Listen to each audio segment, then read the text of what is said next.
আগামী 5 বছরে আমরা কোথায় যাচ্ছি? বিএনপি ক্ষমতায় যাবে, কিন্তু খুব বেশি দিন সরকার চালাতে পারবে কিনা সন্দেহ আছে। দেখুন, ফেব্রুয়ারিতে নির্বাচন হবে না বা না হওয়ার সম্ভাবনা বেশি। চীন, সৌদি আরব কিংবা যুক্তরাষ্ট্র সবাই এই সময় বাংলাদেশে প্রভাব বিস্তার করতে চায়।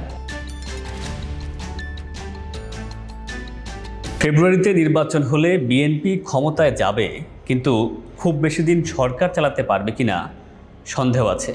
কারণ একদিকে দলের কর্মীরা দুর্নীতি শুরু করবে, অন্যদিকে ভারতের ট্রানজিট, তিস্তার পানি, চট্টগ্রাম মোংলা বন্দর, রামপাল, আদানি বিদ্যুৎ আমদানি এবং বঙ্গোপসাগর উপকূলে রাডার স্থাপন, এই সব কিছু মিলিয়ে ভারতের চাপ বিএনপি সামলাতে পারবে না।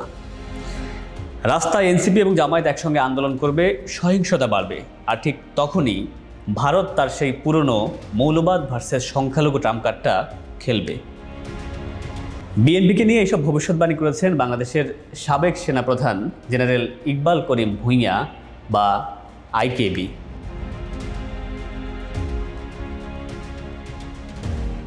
আগামী 5 বছরে আমরা কোথায় যাচ্ছি, এই শিরোনামে তিনি ধারাবাহিকভাবে কিছু লেখা লিখছেন।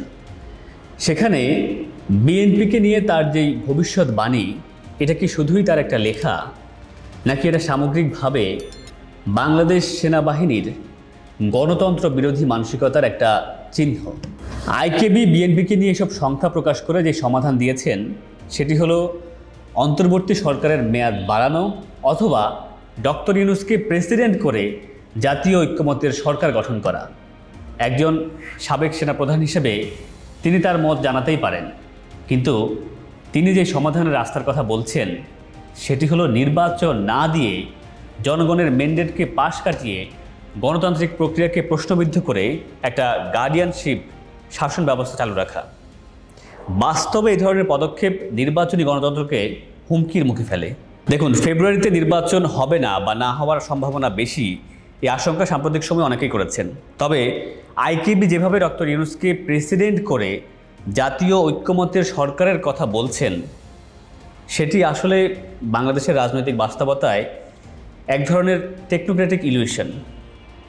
কারণ অতীতে আমরা দেখেছি নন পলিটিক্যাল নেতৃত্ব দেশের রাজনৈতিক সংকট তো মেটাতে পারেই না, বরং সংকট আরও বাড়িয়ে তোলে।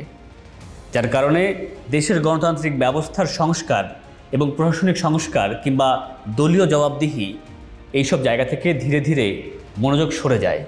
আর তাই তার এই প্রস্তাব শুনতে যতটা বাস্তবসম্মত মনে হয়, রাজনৈতিক দিক থেকে এটি বরং গণতন্ত্রকে ঝুঁকিপূর্ণ করার একটা প্রস্তাব।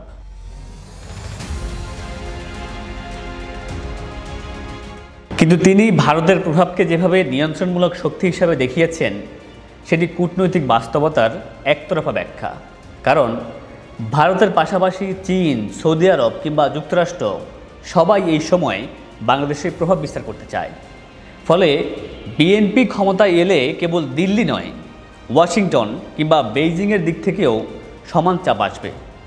অর্থাৎ বাংলাদেশের পরবর্তী রাজনৈতিক সংকট এককভাবে দেশীয় নয়, এটি একটি বহুমাত্রিক জিওপলিটিক্যাল প্রতিযোগিতার অংশ।